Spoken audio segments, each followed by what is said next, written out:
Bismillahirrahmanirrahim. Assalamualaikum warahmatullahi wabarakatuh.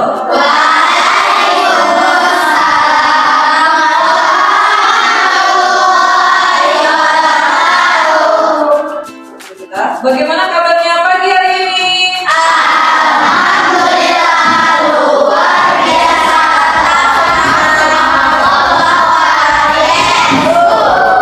Alhamdulillah. Baik anak-anak, sebelum dimulai pembelajaran, silakan pimpin doa dulu. Kita berdoa. A'udzubillahi minasyaitonirrajim. Bismillahirrahmanirrahim. Raditu billahi rabba wa bil islami dina wa bi Muhammadin nabiyya wa rasula. Rabbi zidni ilman warzuqni fahman. Amin ya rabbal alamin. Baik anak-anak, pada pertemuan kali ini, apakah hadir semua? Adakah yang tidak masuk hari ini? Siapa? Oh, kenapa? Sakit atau izin? Oh, lagi umroh, Masya Allah ya, izin. Yang lainnya sehat semuanya ya. Baik anak-anak, pada pertemuan kali ini, pembelajaran di pagi hari ini ya, Alhamdulillah dalam suasana sejuk gitu ya, dan tenang ya, kita akan belajar yaitu tantangan di dalam pemanfaatan kecerdasan artifisial ya. Kalian sudah tahu kan manfaat dari kecerdasan artifisial atau AI ya, dan kalian juga pasti sudah sering menggunakannya kan di rumah, handphone ya, apakah itu Meta AI atau Gemini atau filter wajah, itu sudah sering digunakan ya. Baik. Nah, untuk pembelajaran pada pagi hari ini tujuannya ya kalian nanti akan mengidentifikasi risiko jika data disimpan tanpa izin ya. Terus kemudian yang kedua, menyebutkan cara aman menggunakan aplikasi berbasis AI atau KA ya. Dan yang ketiga, menunjukkan sikap kritis dan bijak dalam memanfaatkan teknologi ya. Oke, kita lihat sini. Ini adalah salah satu contoh ya dalam pemanfaatan AI untuk filter ya. Mungkin kalian juga biasa ya kalau di rumah mungkin suka foto-foto seperti ini, kemudian diedit, nanti hasilnya biasanya kalian pakai atau disebar. Nah, kalau habis foto-foto gitu disimpan di memori gitu. Apa diupload di TikTok, bisa di sosmed? Enggak. Atau misalnya kalian diposting di media sosial yang lain yang ibu nggak tahu, status WA? Enggak. Tapi cuma untuk apa kalian biasanya? Untuk hiburan. Boleh ya, yang tadinya ini kurang putih gitu ya, yang ada jerawatnya dihilangi jerawatnya seperti itu ya. Hanya untuk mencoba mensyukuri pemberian Allah Subhanahu wa Ta'ala, bahwa kita itu diciptakan oleh Allah sebagai makhluk yang paling sempurna. Allah sudah menciptakan manusia itu sudah sempurna sekali ya. Dilengkapi dengan apa? Ada kita untuk berpikir ya kan? Kemudian ada raga, ada fisik ya. Kemudian ada jiwa. Gitu. Makanya kalian harus sungguh-sungguh dalam belajar ya. Oke, kalau untuk sekedar hiburan tidak masalah ya. Kemudian yang harus kalian perhatikan ya dalam permasalahan berikut ini ya. Oke, kalian bisa baca, bisa lihat di depan dan ibu akan membacakan ya. Nina, ini ada sebuah kasus ya. Nina sering menggunakan aplikasi edit foto berbasis AI untuk membuat wajahnya terlihat lebih cantik dan lucu ya. Suatu hari Selanjutnya membaca berita bahwa beberapa aplikasi bisa menyimpan dan menggunakan foto tanpa izin. Ya, misalnya asal aktif. Ibunya pun bertanya kepada Nina, apakah kamu membaca aturan sebelum menggunakan aplikasi ini? Ya. Nah, menurut kalian, bagaimana pendapat Nina? Jawaban kalau kalian bisa menjadi Nina. Oke, ada yang mau menjawab? Boleh ya, silakan. Almira, boleh? Gimana pendapatnya? Oke, mulai silakan. Coba aja, nggak apa-apa. Apakah tahu kalau misalnya mau menggunakan edit foto itu harus izin dulu? Apakah kalian sudah tahu? Belum. Jadi asal edit-edit aja gitu. Oke, berarti belum pada tahu ya? Belum pada tahu. Penting edit gitu ya. Hasilnya bagus, simpan gitu. Yang selama ini kalian lakukan begitu. Iya. Oke.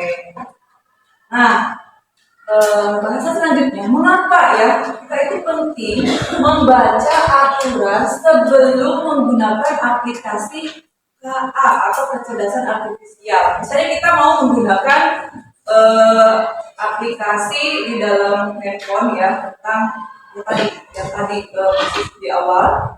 Nah, yang pertama alasannya ya itu yang pertama harus ya kita membaca aturan aplikasi tersebut ya. Yang pertama untuk memahami penggunaan data ya. Jadi dari aplikasi tersebut apakah penggunaan datanya itu untuk apa gitu. Jangan sampai kalian gunakan tapi tidak tahu penggunaannya. Betul tidak? Iya, jangan sembarangan. Ya, kebijakan privasi atau syarat dan ketentuan menjelaskan bagaimana aplikasi ini menggunakan data kita, seperti misalnya foto atau informasi pribadi. Ya, dengan membaca aturan, pengguna tahu apakah fotonya akan disimpan, dibagikan, atau digunakan untuk tujuan lain. Gitu ya. Kalau tadi kebanyakan di sini untuk disimpan, ya, tidak untuk tujuan yang lain. Kemudian alasan yang kedua ya, itu untuk melindungi privasi dan data pribadi. Ya, itu dengan membaca aturan itu membantu kita memastikan bahwa data pribadi seperti wajah atau nama itu tidak disalahgunakan oleh perusahaan aplikasi. Kalian pernah nggak sih WA-nya diretas? Diretas WA-nya, maaf ya ini tolong dikeluarkan dari grup karena WA-nya diretas. Karena ada yang menggunakan wajah dan namanya itu diambil gitu ya, diambil sama orang. Nah, itu hati-hati ya. Ini untuk melindungi privasi data pribadi gitu ya. Yang ketiga alasannya itu untuk membuat keputusan bijak. Ya, dengan menggunakan aturan, pengguna bisa memilih aplikasi yang aman dan sesuai dengan kebutuhannya. Kita harus bijak memilih aplikasi yang aman. Oke, saya mau tanya, kalian biasanya menggunakan fitur apa di handphone untuk membuat aplikasi wajah misalnya? Apakah kamera biasa di handphone atau yang lain? Ada nggak? Atau di TikTok ada, di Instagram juga ada ya. Jadi kalian biasanya seringnya pakai apa? TikTok. Lebih banyak ya variasinya ya, lebih lucu gitu. Kalian lebih sering menggunakan apa? Gambar yang orang cantik, yang orang yang lucu atau apa? Hah? Yang cantik ya, biar terlihat lebih cantik lagi gitu ya. Oke, yang berikutnya itu untuk menghindari risiko hukum. Nah, bagaimana isinya? Yaitu aturannya menjelaskan hak dan kewajiban pengguna. Jika tidak membaca aturan tersebut, ya sebelum kita memakai aplikasi tersebut, jika tidak membacanya, maka pengguna bisa saja melanggar aturan. kita nggak tahu apakah ini melanggar atau tidak. Tiba-tiba dikasih notifikasi Anda sudah melanggar gitu kan ya. Tapi kalau kita baca sebelumnya, maka kita akan tahu ya etika atau kebijakannya tanpa sengaja atau kehilangan hak atas datanya ya. Seperti menyebarkan hoax atau menyalin karya orang lain atau menyalahgunakan data gitu ya. Terus kemudian apa risiko ya jika data kita disimpan tanpa izin? Ada yang sudah tahu belum? Risikonya apa? Misalnya ternyata data kita itu disimpan tanpa izin. Data kita diambil orang. Risikonya apa? Ada yang tahu nggak? Apa saya? Oh, datanya bakal ya. Masya Allah bagus ya. Terima kasih. Ada yang lain? Silakan. Selain datanya tersebar, apa lagi? Ada yang lain? Apa saya silakan boleh? Nggak apa-apa, nggak usah takut salah, ya. Oke, kita lihat ya. Nah, ini di sini sebutkan risiko jika data kita disimpan tanpa izin. Yang pertama itu pengambilan keputusan yang tidak adil. Seperti apa ya keputusan yang tidak adil? Yaitu data ya tadi ya, data yang disimpan tanpa izin bisa digunakan AI untuk mengambil keputusan otomatis yang tidak adil ya, tidak adil karena kita tidak diberikan kesempatan untuk menyetujui atau memahami prosesnya. Jadi asal ambil aja gitu. Ya, berarti kan tidak adil ya seperti itu. Kalau adil itu kan kitanya sepakat gitu ya. Betul nggak? Ya. Terus kemudian yang kedua itu adanya pelanggaran privasi. KA bisa mengumpulkan informasi pribadi seperti misalnya nama, lokasi, percakapan, foto tanpa sepengetahuan kita. Nah ini melanggar hak kita ya atas privasi sebagai pengguna. Kemudian risiko yang berikutnya adalah penyalahgunaan data. Penyalahgunaan data. Ya. Nah, data kita itu bisa dijual ke pihak lain atau digunakan untuk tujuan yang tidak diinginkan, seperti misalnya membuat profil palsu atau penipuan identitas. Misalnya pura-puranya Amira, ternyata itu bukan punya Amira. Fotonya sama, nomornya sama, ternyata di penyalahgunaan data. Terus kemudian risiko berikutnya adalah kebocoran atau peretasan data. Nah, jika aplikasi ini tidak aman, yang kita pakai sembarangan kita pakai dan kita tidak baca aturannya, maka foto atau informasi pengguna bisa diretas dan disebar di internet, ya, yang dapat merugikan pengguna. Bahkan foto-foto yang ada di galeri kita itu bisa diretas, gitu, bisa terangkat, walaupun kita tidak menyebarkannya, paham nggak? Iya. Gitu. Bisa ketahuan langsung link gitu. Makanya hati-hati ya kalau misalnya ada foto yang tidak layak untuk disebar ada di galeri kita, itu hati-hati apabila data kita bocor gitu ya. Terus kemudian kerugian berikutnya adalah kerugian tidak tahu siapa yang menggunakan data itu. Ya kan? Siapa yang itu tuh data kita bocor gitu. Nah, kita kehilangan kendali karena tidak tahu siapa yang menyimpan, memproses, dan membagikan data kita, apalagi jika digunakan untuk melatih AI tanpa transparansi. Dan yang terakhir, kerugian emosional ya. Kita merasa tidak nyaman atau takut jika mengetahui fotonya digunakan tanpa izin. Terutama jika foto dirubah atau disebarkan. Karena gampang ya.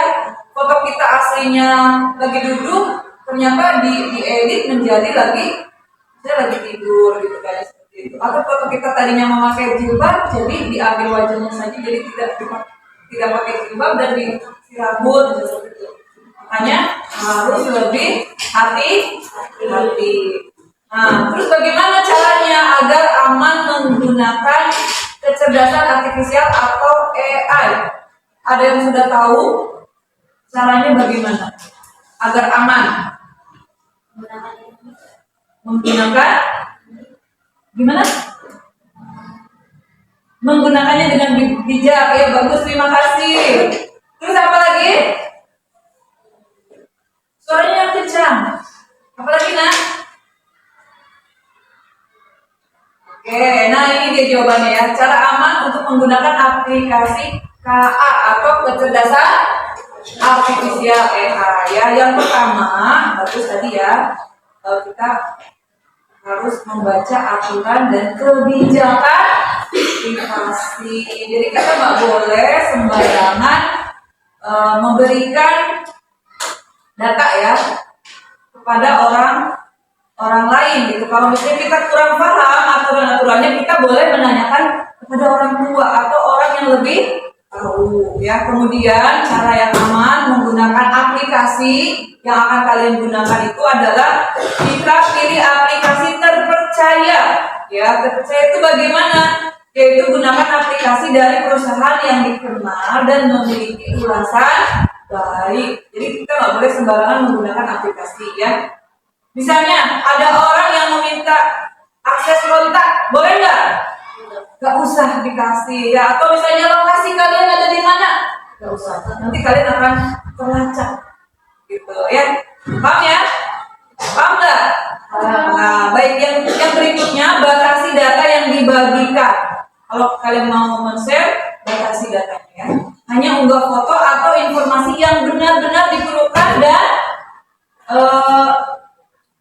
dan bermanfaat gitu ya. Misalnya jika hanya ingin mengedit wajah, maka hindari memberikan data lain seperti alamat. Kalau hanya mengedit wajah, udah wajah aja.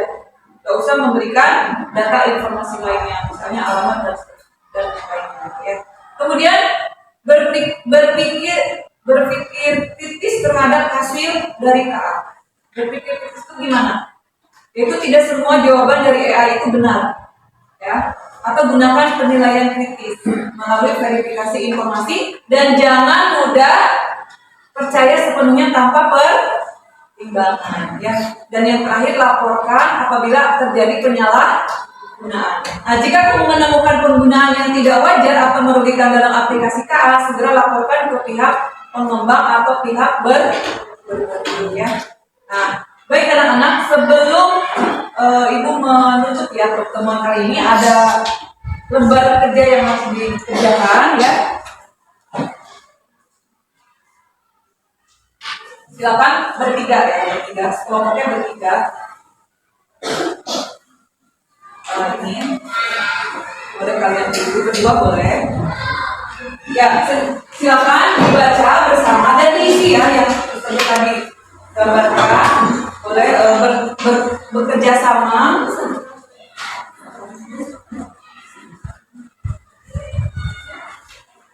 Oke, silakan ditulis jawabannya. Waktunya 5 menit saja ya.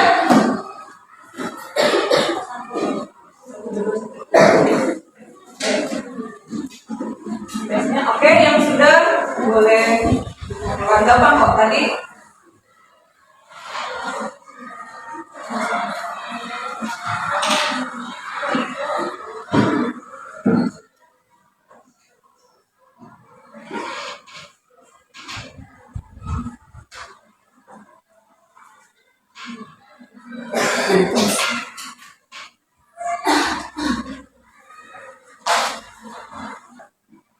Ya, baik anak-anak, sudah selesai ya pengerjaannya? Terus, saya minta dari kelompok 1 untuk mempresentasikan hasil diskusinya. Silakan maju berdua, silakan ke depan. Saya berdua ya, nanti yang bacakan sendiri juga nggak apa-apa. Mali ya, oke. Dari hasil diskusi tadi, agak maju nak, ya. Silakan bacakan dari hasil diskusinya. Menurutmu, mengapa penting membaca aturan sebelum menggunakan aplikasi AI? Karena untuk melindungi data privasi. Oke, ada tambahan selain itu? Selain untuk melindungi data privasi? Ada lebih? Bijak. Oke, terima kasih. Terus kemudian pertanyaan berikutnya apa? Apa risiko yang mungkin dialami benar? Jika fotonya disimpan tanpa izin, apa jawabannya menurut kelompok? Dapat terjadinya penyalahgunaan. Oke, tepuk tangan teman-teman. Oke, lanjut kita yang kelompok berikutnya dari sebelah kanan boleh maju untuk menjawab pertanyaan yang kedua. Silakan. Ya, ayo. Yuk. Enak. Nomor 2 ya. Oke, silakan. Baik. Perhatikan ya teman-teman, untuk kelompok 2 akan membacakan hasil diskusinya. Silakan Nak bacakan. Dari informasi yang kamu pelajari, jika diskusi pertama di data pribadi disebutkan tanpa izin oleh aplikasi berbasis Nah ya, oke, jawabannya sebutkan. Penyalahgunaan data, terus? Pelanggaran aplikasi. Tidak tahu siapa yang menggunakannya. Oke, hebat, luar biasa. Tepuk tangan untuk ya, jadi itu ya anak-anak. Jadi kesimpulannya untuk pembelajaran pada pertemuan kali ini ya, bahwa tantangan dalam memanfaatkan kecerdasan artifisial itu kita harus lebih bijak lagi dalam menggunakan aplikasi ya. Kita harus lebih hati-hati, kemudian lebih privasi lagi gitu ya, dan harus aturannya dibaca sebelum kita menggunakannya ya. Baik, untuk merefleksi ya, saya pengen tanya ya, bagaimana perasaan kalian setelah tahu materi ini? Rasanya bahagia atau sedih? Bahagia. Senang ya, jadi tahu ilmunya ya. Kalian nanti akan lebih berhati-hati lagi, betul? Oke, saya minta satu orang untuk memberikan tanggapannya ya. Silakan maju Alula ya. Nah, bagaimana pembelajaran hari ini refleksinya? Ya, rasanya ya. Merasa senang. Masya Allah. Bisa tahu tentang apa kecerdasan artifisial. Ya. Bisa jadi lebih berhati-hati. Bagus. Ada lagi? Udah. Terima kasih untuk Alula. Tepuk tangan untuk Alula.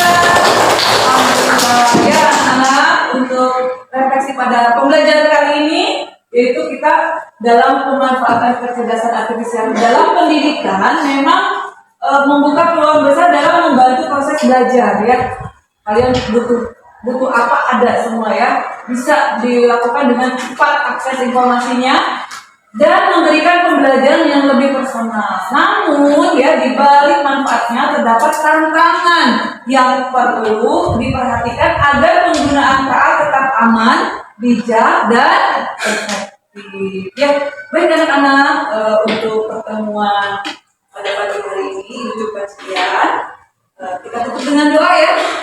Nah, insya Allah kita berjumpa lagi di depan. Nah, silakan dipimpin oleh Kita berdoa kepada Allah Subhanahu wa ta'ala.